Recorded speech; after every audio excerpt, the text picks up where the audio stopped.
There shall be no racial harmony for the next 20 or 30 years, ladies and gentlemen. You got to get used to the idea. You got to get used to the idea, if you're going to win your freedom, that you're going to be disliked by a lot of people and a lot of ethnic groups. Yeah, you got to get used to living with great tension if you're going to reclaim yourself and reclaim your life. If you're trying to maintain peace and harmony with every other ethnic group, they're going to put conditions on it. You can maintain harmony if you let me sell to all your kids and you never own anything. You can maintain harmony as long as you don't disturb my economic domination. It's just like this anti-Semitism stuff that's got LIB jammed up. Oh yeah. People, at one point it's not a race, it's a religion. At another point it's a race. What's going on here? The thing that you have here, ladies and gentlemen, is a political strategy. Yes, sir. And an economic what? Strategy. An instrument of what? Control. A means by which one can control the behavior of others. You can call it religion, ethnicity, anything you want to, but its ultimate reality is that it is used to do what? Control the behavior and perceptions of other people in the interest of the people who belong to that thing.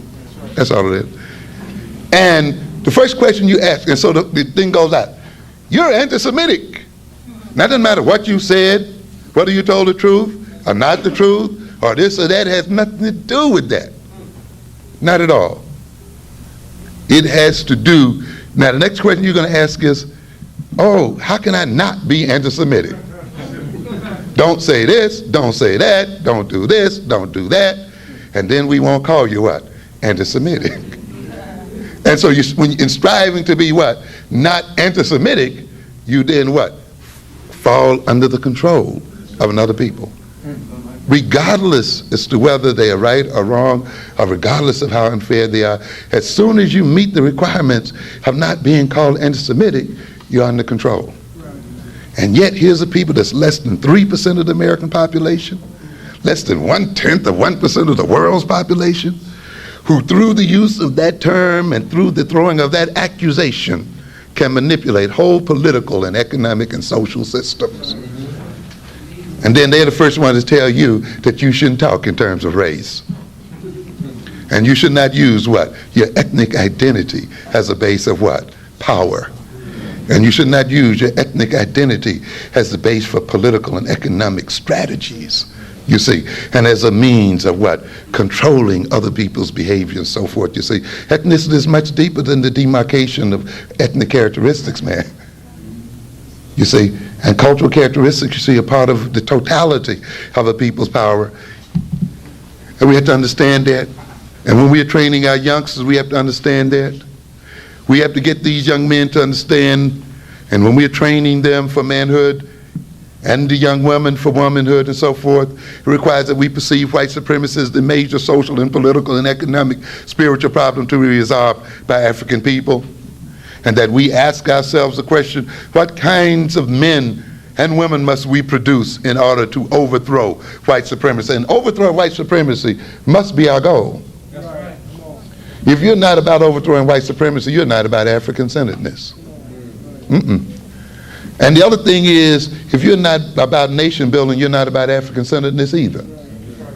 Anyone here is talking about African-centeredness and so forth is not talking about nation building, and not talking about the building of a Pan-African economic and political system, is really, to my mind, not talking about African-centeredness. No, sir. Because the education of our children, and what that education means, and what it should contain, and the educational experiences they should undergo, must be defined within a framework of overall purpose and goals for our people. Where are we going? What is our major problem in the world? One of our major problems in the world is white supremacy. This is not the problem of white children, you see. And an appropriate education of African children then requires that they be trained to do what? Solve that problem. And an education that does not include how to overthrow white supremacy among black people and how to destroy white power over black people is not African-centered. I don't care how much culture you teach, how much history you teach, it's not about that. It's not about that. An education that is not about building a black nation and a nation within a nation and an African system of people cannot be an African-centered education.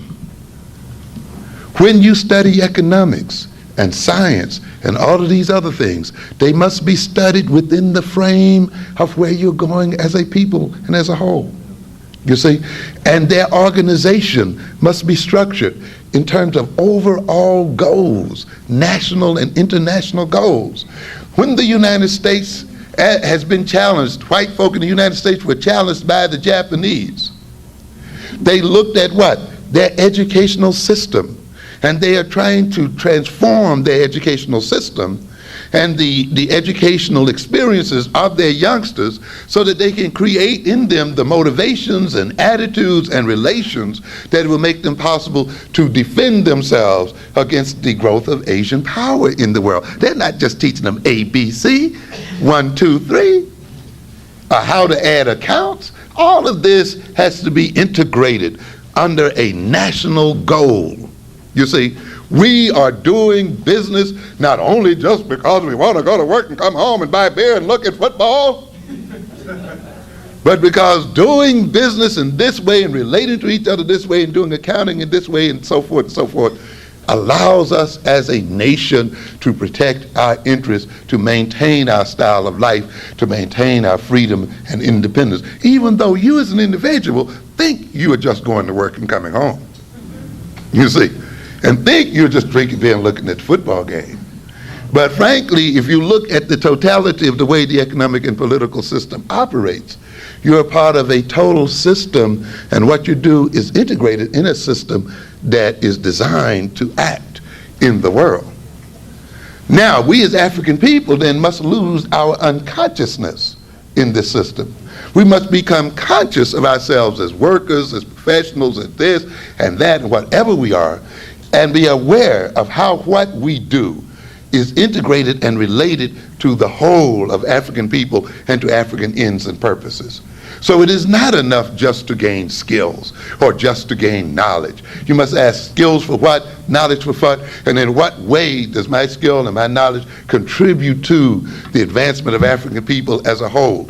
In what way can these skills be institutionalized and be built into the culture such that our culture expresses itself as power?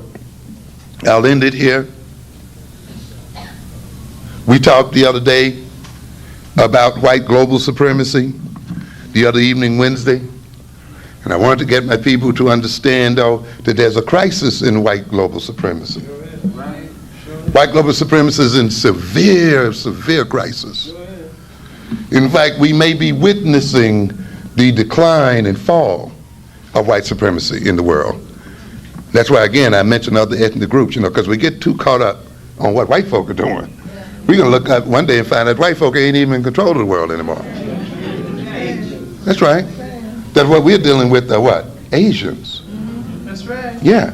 The Asians have already called this the Asian century. That's right. They call it this what? Consciously. They know exactly where they are going and what they want to do. And don't get caught up in this idea because they ain't white, they're in your favor. Oh yeah, we like to get that up, We like to get on that kick. Non-white, you hear. The Japanese have already given you a taste of how they feel about you. The Japanese have the highest, probably the highest racial superiority complex of any group on this globe.